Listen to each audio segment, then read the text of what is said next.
to the bunker.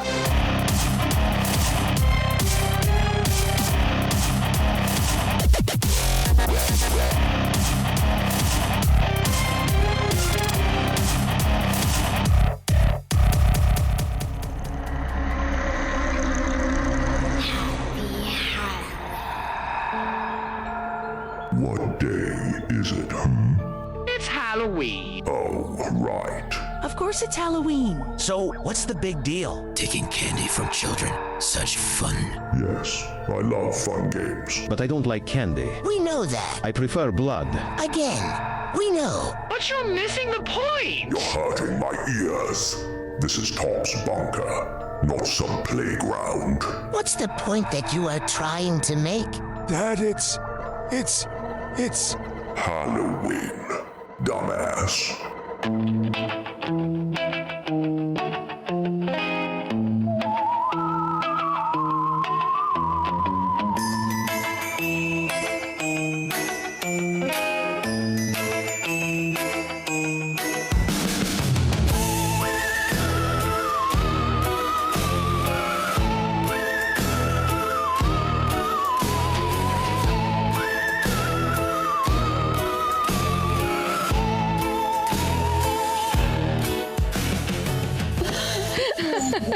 Picture of my youngest daughter tearing ass across the yard when somebody.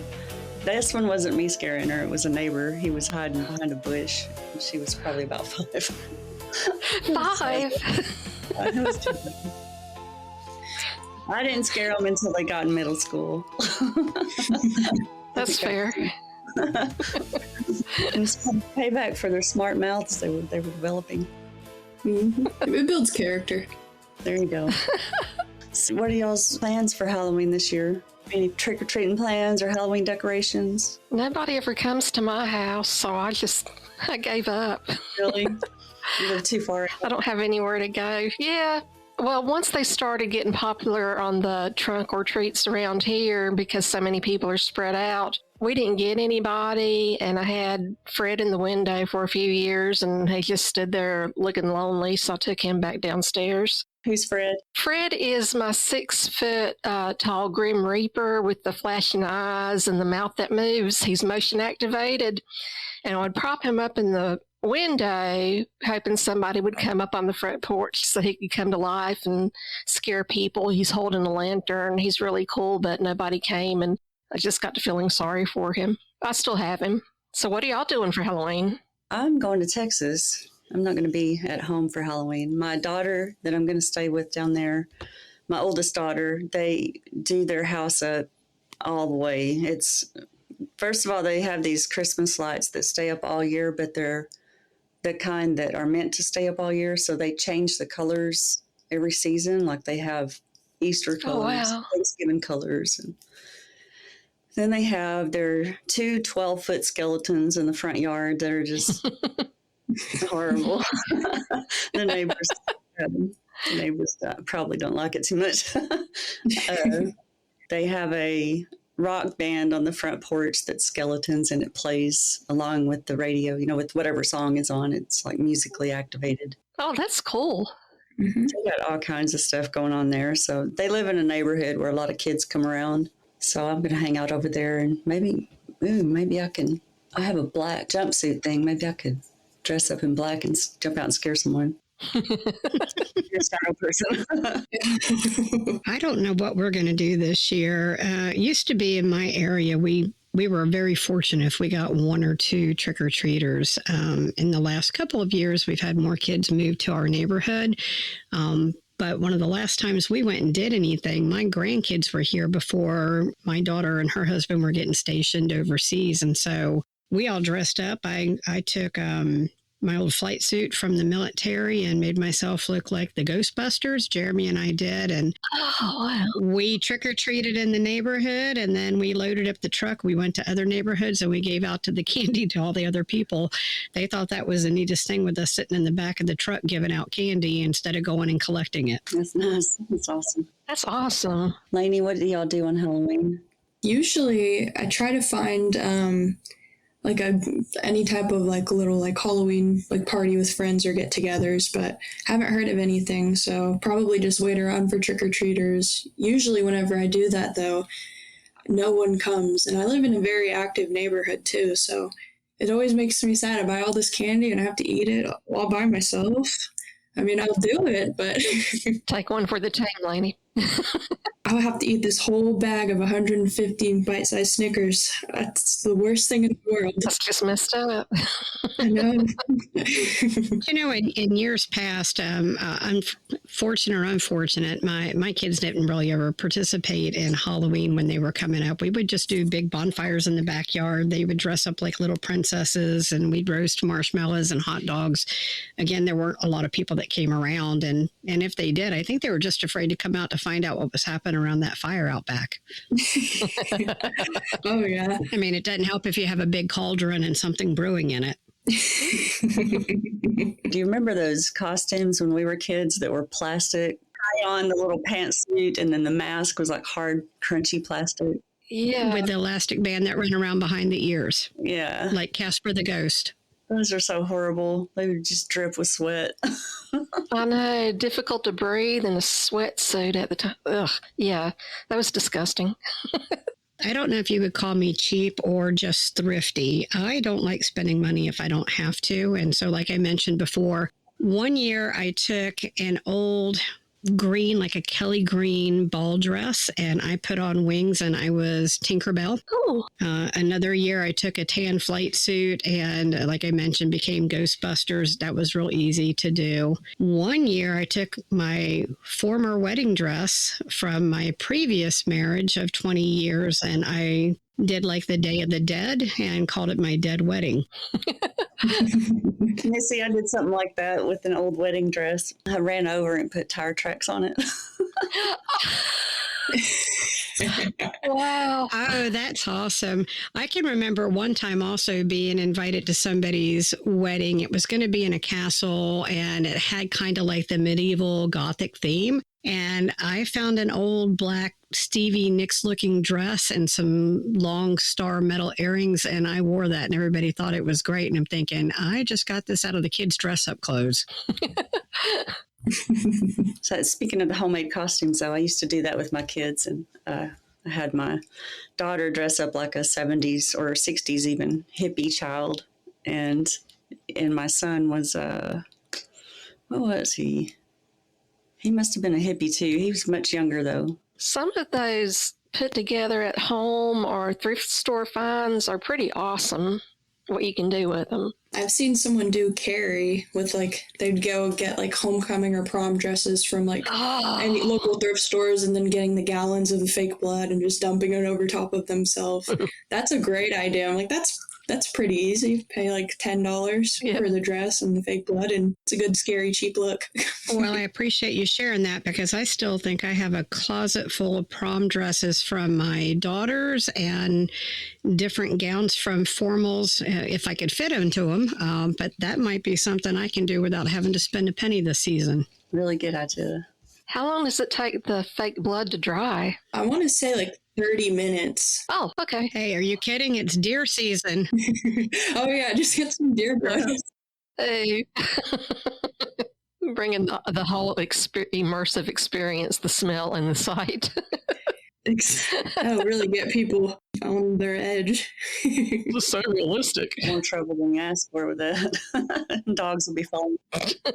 I will tell you one of the neatest outfits that I saw several years ago. People that we ride motorcycles with the Combat Veterans Motorcycle Association, they dressed up like the little toy soldiers. Oh, man. That you see, like the G.I. Joe, the green stand, the little plastic green ones that the kids usually play with. Oh. And I don't know what they did, how they made their clothes and everything. It was the best I've ever seen.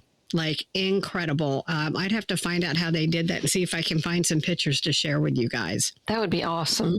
And they really didn't say much all night long, which that wouldn't be fun at a party if you just stood around and couldn't really talk or drink. But their costumes were classic. Laney, what have you dressed up as? What did your parents dress you as when you were little? Oh, my. So I was a pirate one year, had like a foam sword and everything, and think my dad was deployed around this time, and we went to like a local like community center. They put up a little haunted house in there. My sister was a fairy. She got frightened so bad. It was a guy in, he had a Texas Chainsaw Massacre mask on, and he had like a fake chainsaw, and I just pulled my sword out. I started beating him with it. I was like, not my sister. Pirates. I had a weird obsession for a couple years in a row with being like really big into mythology. So like Egyptian goddesses and like Roman goddesses, like Athena or Hera, like all of those fun stuff. If I could have found a woman Anubis costume, I would have. I know in the cities, I don't even know if they do trick-or-treating anymore. They used to go to the mall. I don't know what they do nowadays, but I guess in the smaller towns, I think all of us live in a rural area, right? Mm-hmm. They have the trunk or treats, but most of the small places still have trick-or-treating from house to house. I wonder what they do in the city. It's all churches, maybe. Trunk or treating. Yeah, probably trunk or treat. Any of y'all participate in that? I did take my kids when they were small to the trunk or treats. It was a lot safer having everything in one parking lot. Yeah. One year I participated where we backed up, we back your vehicle into the circle or whatever and hand out the candy. Well, it was fun. It was fun watching all the little kids. Yeah, and it's safe, and you can decorate those trunks. It's really cool to see how creative people get with decorating a trunk. And that is true because back around 2019, 2020, I was at an academy down in El Paso, Texas. And we did the big trunk or treat. And of course, with my classmates at this academy, we gave out prizes for like the best decorated cars. Jeremy, of course, decorated the motorcycle. And then inside the academy, they closed off certain halls and they made it a haunted hall. And I'm going to tell you, they did such a phenomenal job. Some of these people were gymnasts and contortionists. So you've got these kids going through there and you see somebody like completely bent over backwards and crawling and yeah, it was it was excellent. Yeah, they did a wonderful job. So some of those are neat, even though I know in some areas, based off religious beliefs, people want to take the spookiness out of it, but even still, if you're doing trunk or treat, some people are very competitive and they want to go to the nth degree to be recognized and just really neat innovation, creativity. Yeah. So who has a spooky story from any time in your life or with, maybe it's a friend? Does anybody have any ghost stories or cryptids or anything like that? I do have a story. It's not mine really to share. It's my brother's. And it's where fun can go wrong. And they live down in Mississippi. He lives on a lot of land. He does construction, but him and his wife also, they're cattle ranchers. And they have 3 girls. And every year they've always done big things in the community. And again, it's a smaller community, but they do the big, corn mazes and the haunted hay rides. And one year they had set it up. I think the girls were probably high school age at this point.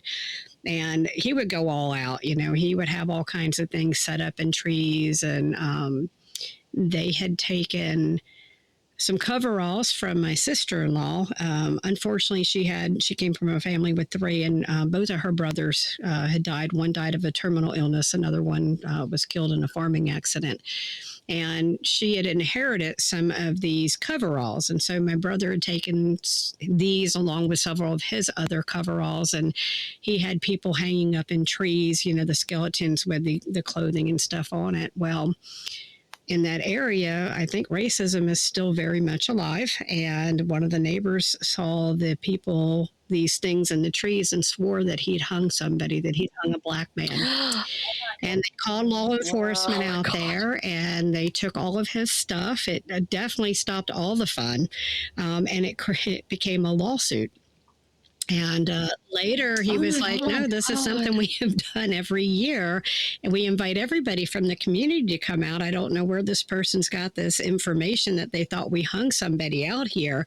And to this day, he was never given his property back. They seized his property, and the coveralls had sentimental value because it was one of the last things left for my sister-in-law of her brother. And, my brother just said, he hated it because they had had so much fun. And since then, they've never done another haunted hayride. And he was just really upset because they are avid hunters and fishers and people of the land. And it was disheartening that their property was seized and law enforcement wouldn't work with them to give it back. That's unfortunate. That's terrible.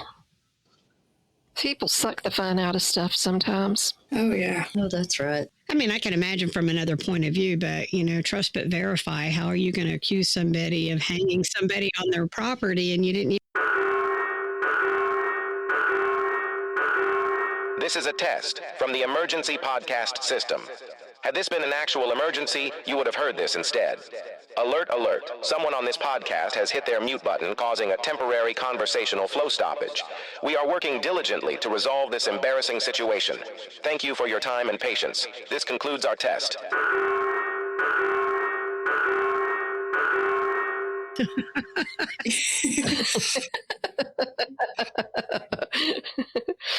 I had a story and I can't think of it. Does anyone else have a story right quick? Yeah, I have a story. I don't remember if I told this one on the last time that I was on the bunker one, but so I was a second grader at the time.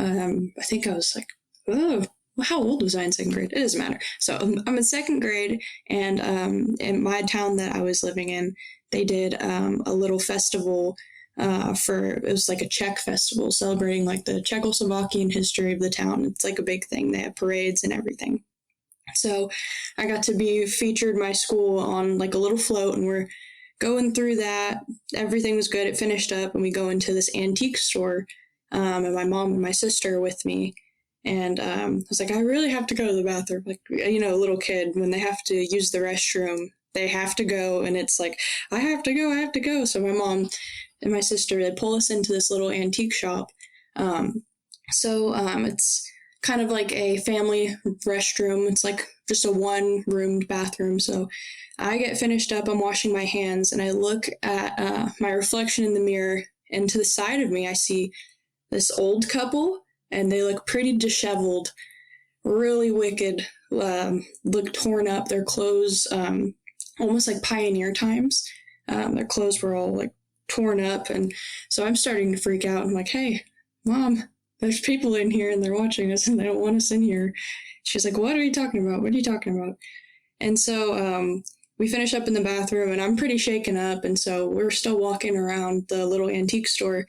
And it's getting harder for me to breathe. And the old lady that was there was following me around, and she just didn't want me in there. And I'm freaking out, and harder to breathe. I'm getting nervous, freaked out. And I told my mom, and she's like, go sit outside. And so she walks up to the owners of the antique shop at the front, the desk. And she was like, hey guys, just wanted to let you know, my daughter, I think she's seeing a ghost in here, and I know that's crazy, but let me just kind of explain what's going on. So she told them what I saw, an old couple wearing like pioneer attire. It was all torn up. The old man had like a pitchfork and like a straw hat. The old lady had, I think, glasses, if I remember, and they looked really old, bad condition, just unhappy, and the owner's face turned pale. And my mom was like, what's going on? What's that reaction for? And she's like, well, every morning, there's this guy that jogs the town. And so every time he gets near the antique shop, he will cross the opposite side of the street until he's far enough away from it. Then he'll cross back over. And a couple weeks before that we went in, he ended up, walking into the store, and he's like, I hate to be this guy. I know you think I'm probably insane, but I am seeing like the spirits of two individuals, and they're older. They're not very happy. They're in like pioneer attired clothes, torn up. They don't like whatever's going on. Maybe they're attached to something in the store. I'm not sure, but I just had to tell you. And when he told them that, they kind of chalked it up to, okay, guy, you weirdo. And whenever I ended up saying something, they got a little bit worried about that. But that was my time. Scary. Just seeing something that you know is there and no one else is able to see that is always a hard thing to do. And then later on, whenever you get validation from someone previous that saw the same exact thing, it's a little bit more comforting, but at the same time, you never know what's around at all times. Sounds a little terrifying to have it confirmed. It does. Oh yeah, just that feeling, like I could tell that they weren't like normal people either looking at them. Like I was like, like it wasn't the clothes or anything, just that gut feeling, the goosebumps, the hair raising on the back of your neck. Like something isn't right here. Something isn't right. No one could see it to validate that until after. I wonder what tied them to that store. Yeah, I have so many questions now. I know. It could be a lot of the times with antique stores, like you're often able to get haunted items. So the way it was like explained to me, and I understand it, is like if I got gifted a treadmill and I love this treadmill so much, it is my pride and joy. I'm running on it every day. And whenever I get older and I pass on, I still love that treadmill. That is still my favorite thing. And so anyone else gets my treadmill, it makes me unhappy. It gets moved, it gets touched, it gets taken away. I'm still attached to that treadmill. And so I'm going to make sure it's getting taken care of. So maybe they were attached to a certain item in that store that they didn't want to be sold or touched or taken. And they were kind of like protesting to anyone that could see them. Have you ever picked up an item in an antique store or a thrift store and you got really weird feelings off of it?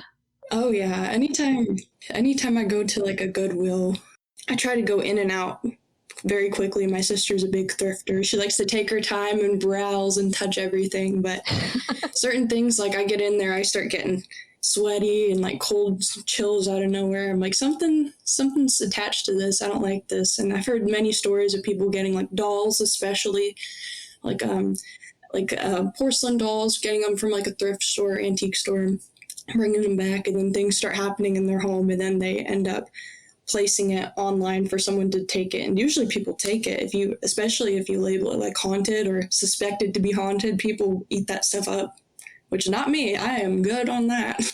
Crazy.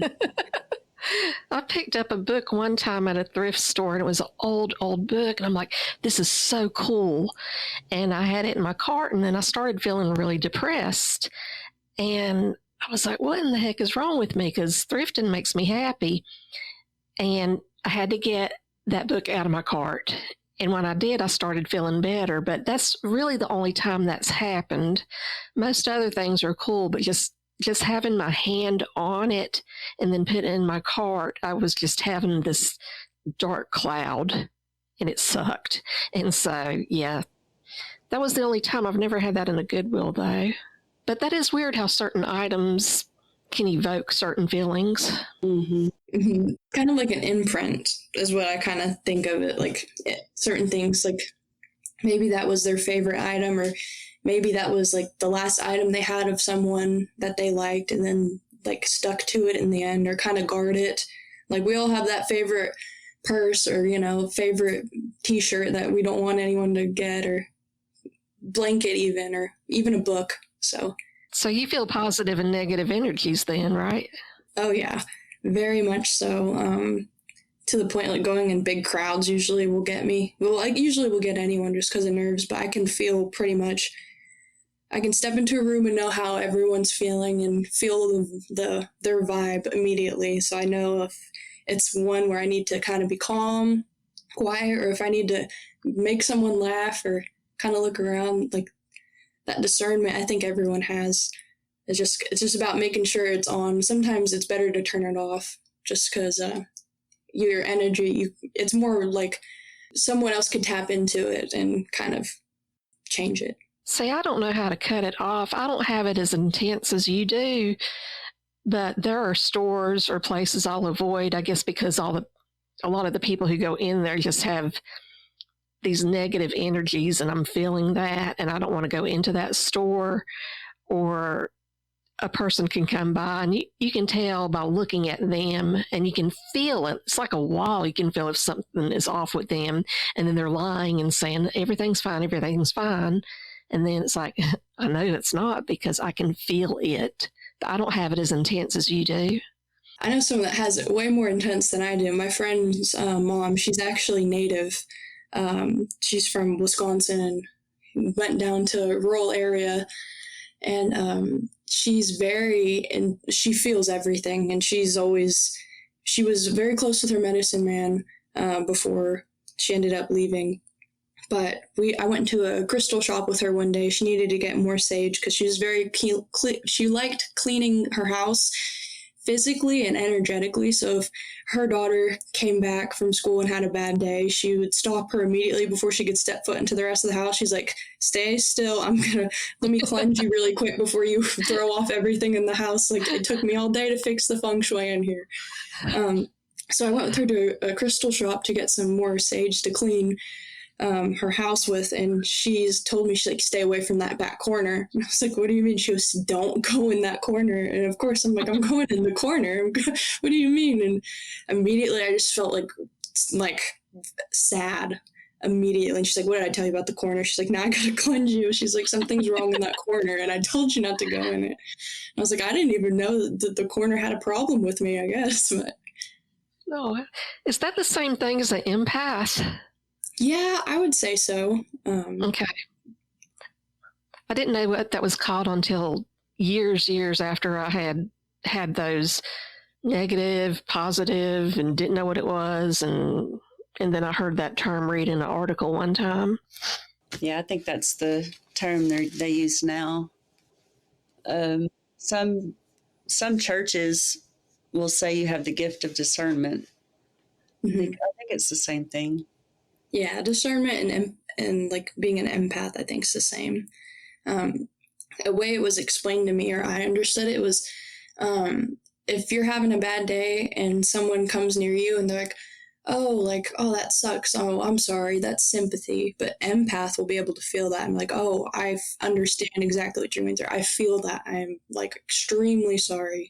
That's kind of how I get it. Yeah. Sympathy versus empathy. Empaths will carry everybody else's burdens too. Mm-hmm. You have to be careful not to take on the worry, of other people when you can't do anything about it. You just worry. It doesn't help anyone. Yes. My son talks about, he's an empath, absorbing the energy from the negative, like he has to be careful not to absorb the energy from people around him that are negative. I think it's a good survival skill too, because you can kind of pick up when somebody's not a good person to be around. That's true. Like sensing danger out in the wild, waking up out of sleep to alert, the tribe that you're with. Like, hey, danger ahead. Exactly. As women, we all have to have some level of discernment and learn how. Dealing with empathy, and as a woman, there are a lot of things that we pick up on. It is walking into a room, feeling the environment, like I think Laney was saying, watching your social cues, watching verbal and nonverbal cues. I know for me as a leader in the military, usually if I'm going into a larger setting, one of the first things I'm doing is I'm looking at my surrounding. I'm assessing where people are at mentally, emotionally, and physically. There are a lot of telltale signs. So I know how to come in later and strike up a conversation and get to the root of problems. But as you also mentioned, there's also a responsibility to get rid of all that, because when you feel so much from everybody else, it can drain all your positive energy. So I know I do have the gift of gab, and I know a lot of times people, they misunderstand being an introvert and an extrovert, an empath, being sympathetic and compassionate. They're all very, very different characteristics and traits. And so for me, even though I can talk a lot, that doesn't, it drains energy from me if I'm in the wrong crowd. And the same thing of going in and people that are struggling with different things emotionally and mentally that they're not able to connect with, you can kind of pick that up and it can really bring you down. So interesting topics. Thank you for sharing. Happy Halloween. It is very hard to listen to that call, to that 911 tape, without becoming somewhat unnerved. It actually bothered me the first time that I heard it.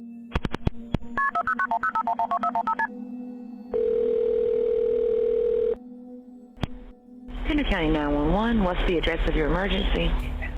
I'm driving on 210. I just crossed the Black River, and I thought I saw a guy standing on the side of the road bleeding.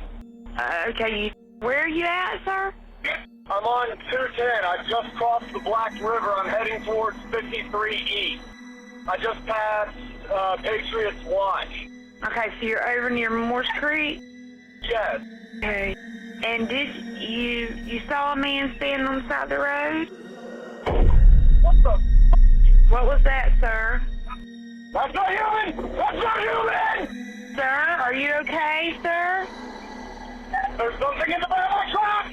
Okay, what's in the road? No, it's not in the road, it's in my truck! In the bed! There's something in the bed of your truck? Yes, ma'am, I just turned on my bed lights for my truck and there's something in my bed. Okay, sir, when you say something, what do you mean? I just knocked it off of the bed of my truck and went over my roof. Okay, what was it? According to the CAD notes and the deputy reports, this thing jumped into the back of his pickup truck and began to actually beat on the top of the cab of his truck. You could actually hear something beating on the top of the truck. The caller stated that it was beating and scratching on the top of the cab of his truck. He actually stated that he was able to engage his bed light and was able to somewhat identify this object that was in the back of his truck.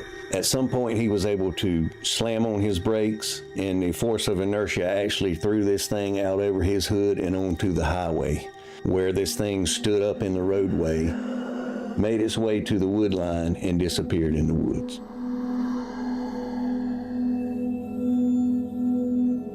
So do y'all do the haunted houses or anything? Yeah, I've actually got one I'm going to this Saturday. It's more of like a forest though, so a little worried about that. Last time I was at a forest, it didn't end well, a haunted one. That sounds like Oh yeah, I think I was 13 at the time, and it was like my first actual date with a boy, and his mom was there, and I was excited. It's like, I've never been to a haunted like house or forest, so this will be fun. So we're almost to the end of it, and we're going good. We're locked arms. We're, forcing our way through. And the next thing you know, this guy jumps out behind a tree with a chainsaw. And it was a real chainsaw. He just had a speaker of it, the sound in his pocket. He jumps out. Well, the boy that I was with at the time decided that it was a good idea to push me down and run. And that is true. You know how people say, like, oh, during the zombie apocalypse, I'm going to push someone down and run real fast, and that's how I'm going to survive.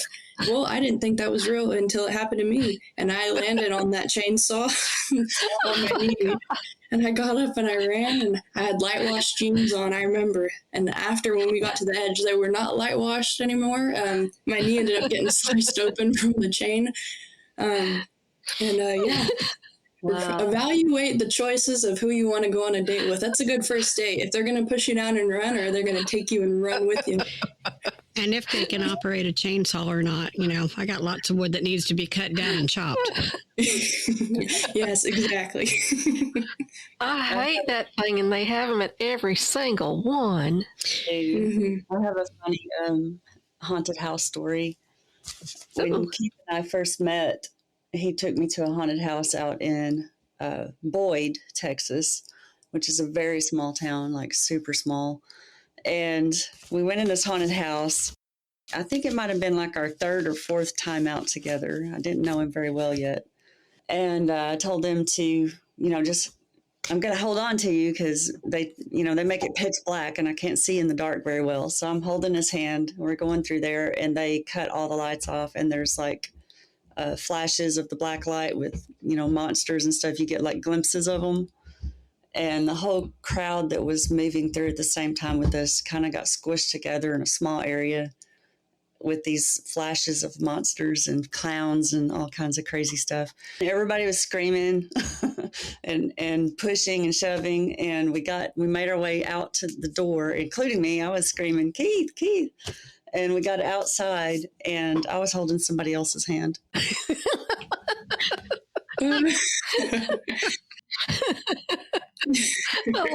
I would have loved to seen your face when you realized it was somebody else. I was embarrassed.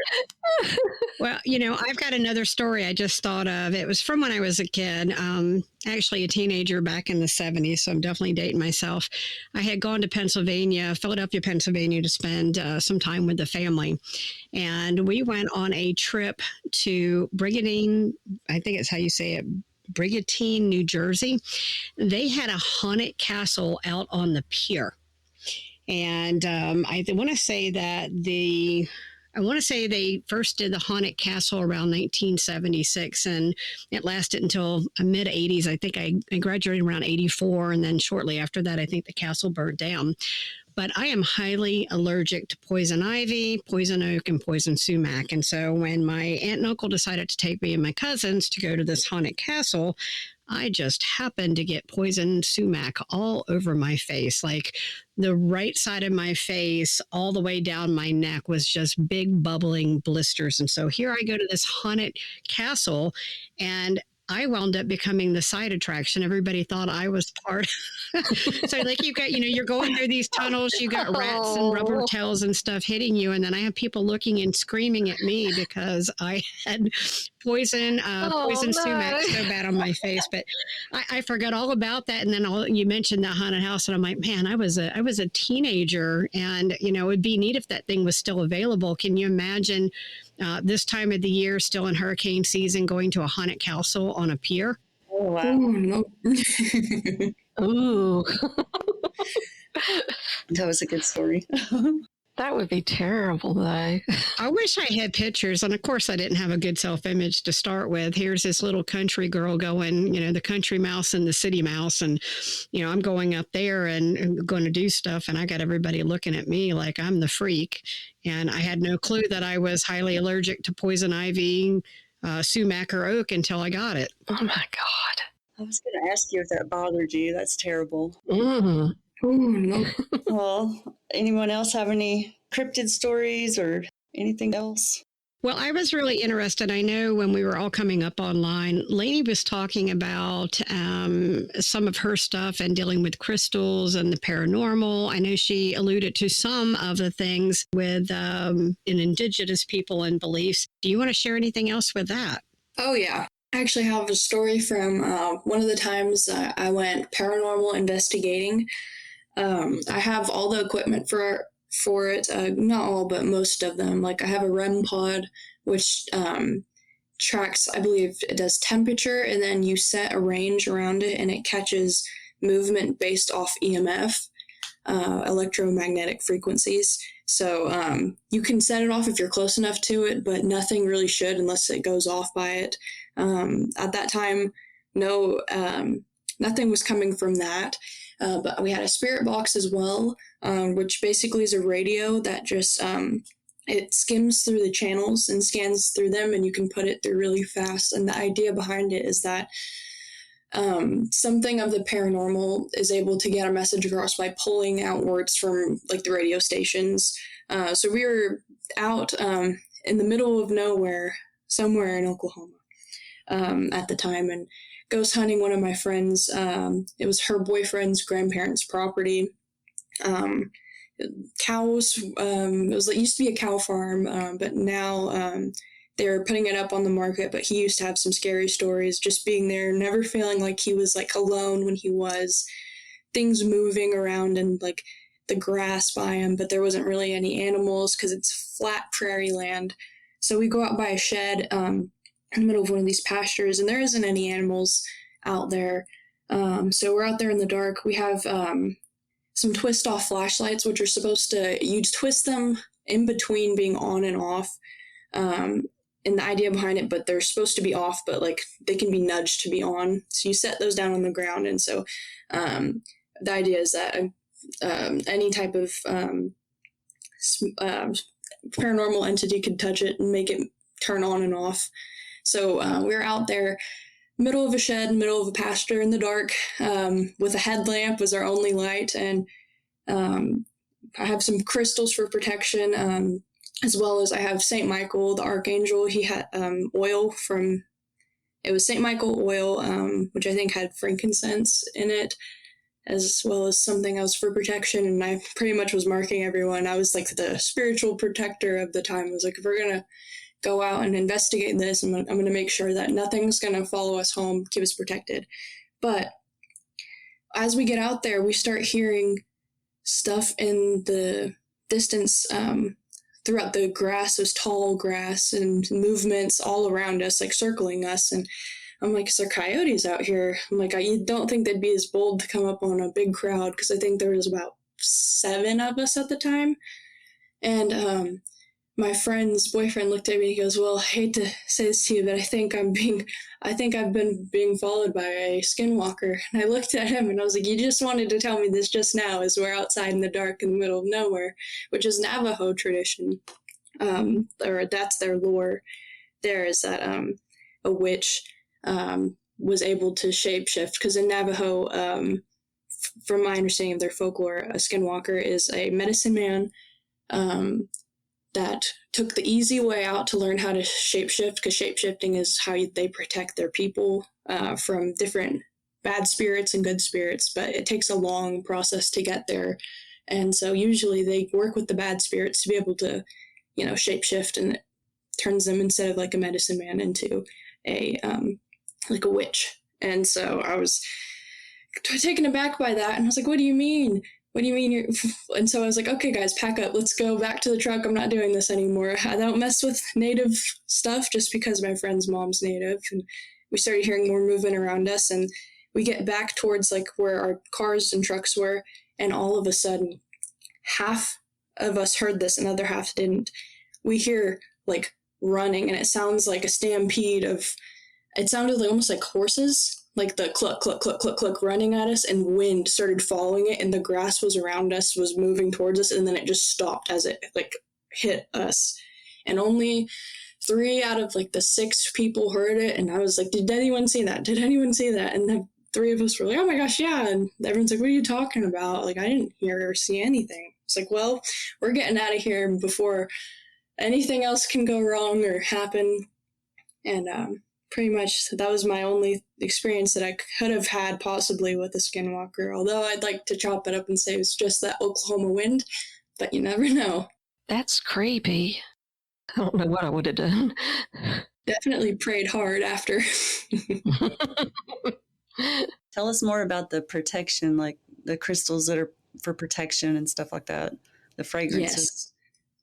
So, St. Michael's oil, I want to say it has frankincense in it. I usually use that in the beginning of like whenever I do a paranormal investigation, and I kind of mark the cross on someone or the people that I'm with. Usually I like to do in the forehead, just because of growing up Catholic. Ash Wednesday was there, and that's also where the third eye is supposed to sit. So if you could protect that, then that's where I'd like to go. And St. Michael, he is one of the archangels, usually known for like fighting and being protective and protector. Like if you look up the pendants of him, it's him usually stabbing the devil and like, victorious over him.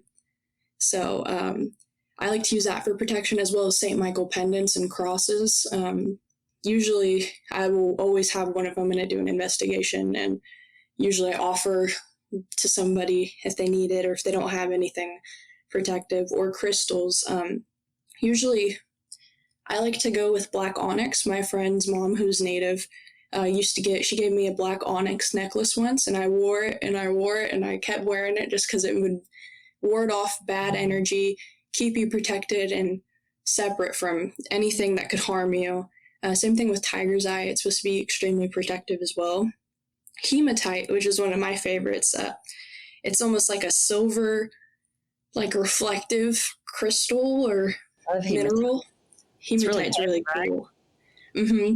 Yes, and you can get it in like ring form. And so I would do this with my sister. We would get hematite rings and see whoever, it's supposed to break completely when it's absorbed enough negative energy.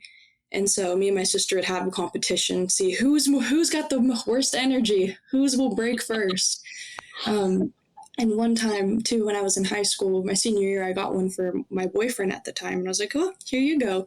Broke 2 days after wearing it, and that was enough for me. I left after that. I was like, oh, that explains a lot. It just shattered. I watched it shatter out of nowhere. He was just talking and moving his hands, and it just shattered off his hand. I was like, oh, well, that's a lot. Good boyfriend detector test. Exactly. So if you're not sure about someone, give them a ring and watch and see what happens. You've had some doozies, huh? Oh, yeah. Holy water is good, too, for protecting sage. I usually will keep Palo Santo after doing like an investigation. So I will anoint them with oil. Then I get into like a meditative state when I do this. So I just kind of take a few deep breaths, and I imagine like a bubble of white light around me, and there's positive energy and warmth surrounding me and the people that I'm with. And then usually I pray. So I will kind of say, I'll go back and forth between the Lord's Prayer and then Hail Mary. And I kind of go in between, like, protect these people that I'm with. And I kind of circle around them, starting usually head to toe, top to bottom, with the sage or Palo Santo. Because sage is like a factory reset from what I was told. So it's like, it will get out. Good, bad, it gives you a clean slate. It's the Control-Alt-Delete of cleansing, which is pretty interesting. But Palo Santo, it's a wood. It's not necessarily like a sage or like a pine.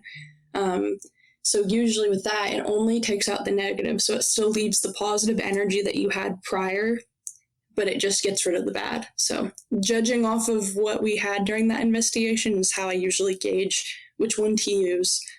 Crystal in the pocket and a good faith usually is good enough.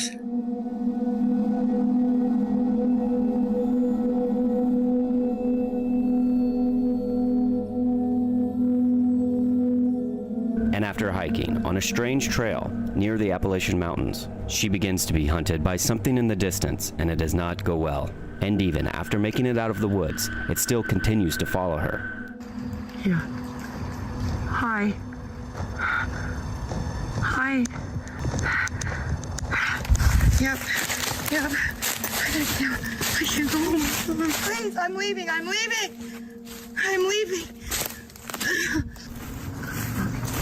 What is that? It's just, no!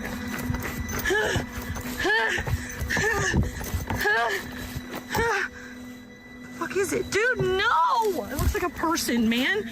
But no person. It looks like a fucking person. Stop.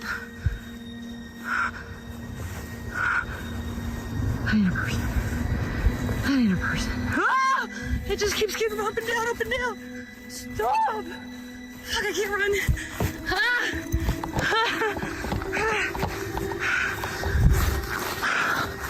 Somebody drive by. Once it follows to the edge of the tree line in a crouched position and seemingly stand up on two legs, and you can tell she was terrified.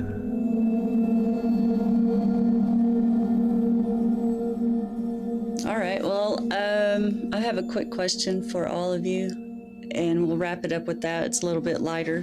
Do y'all have any favorite Halloween recipes that are, like gruesome? Like I'll tell you what my favorite one is. It's chocolate covered spiders. Of course, it's not really spiders, but it looks like spiders.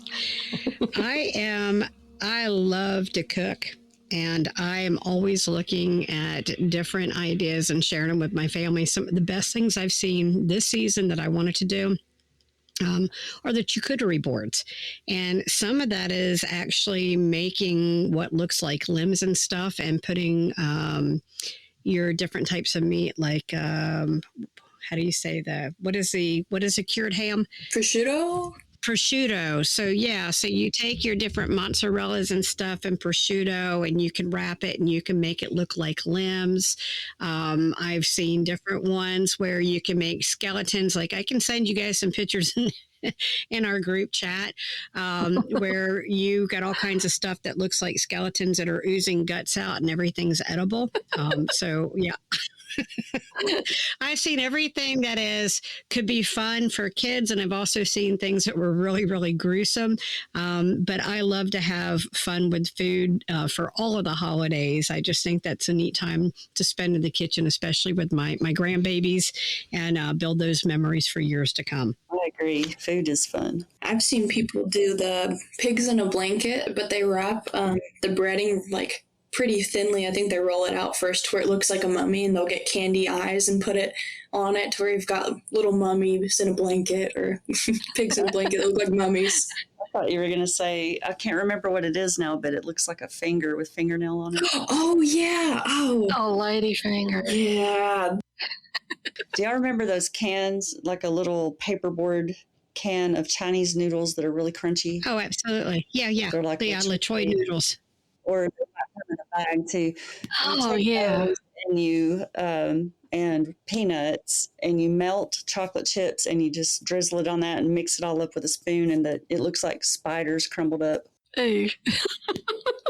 Another one that I used to do that my kids would gross out about was get marshmallows and put them on the end of coffee straws, and then dip those into melted butterscotch, and I called it dirty Q-tips.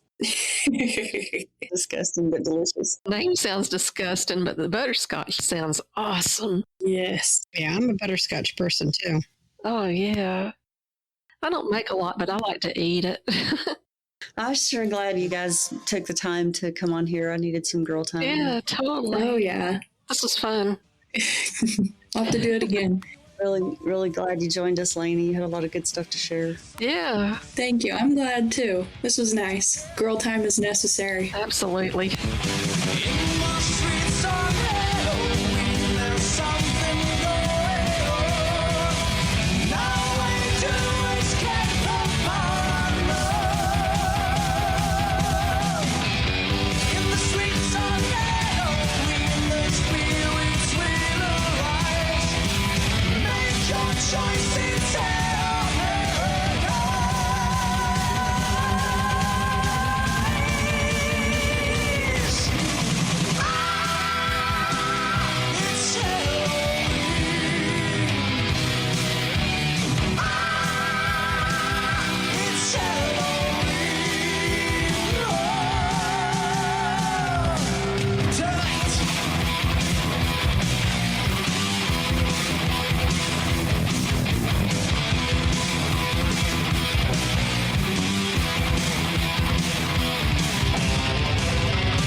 at your door, is it real or is it a dream? I'm trembling legs, you open the door and you scream. I'm Halloween. I'm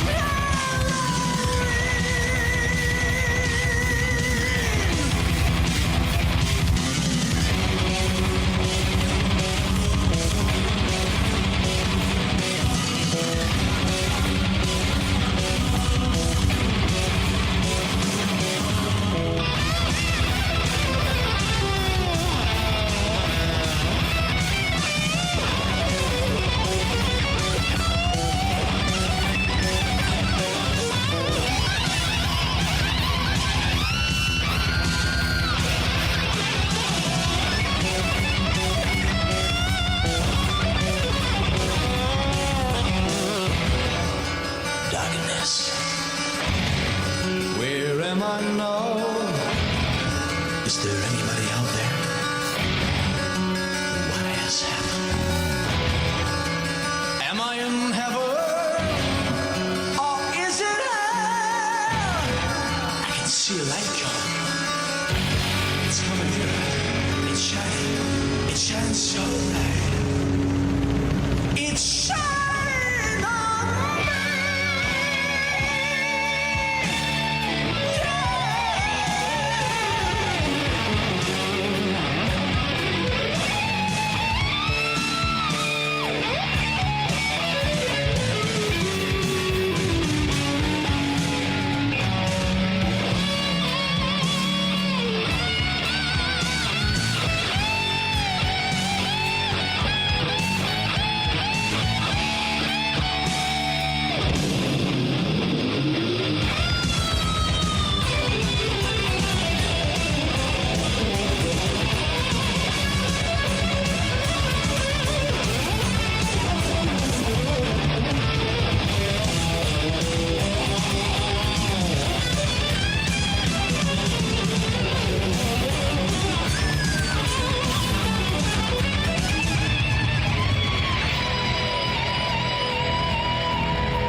told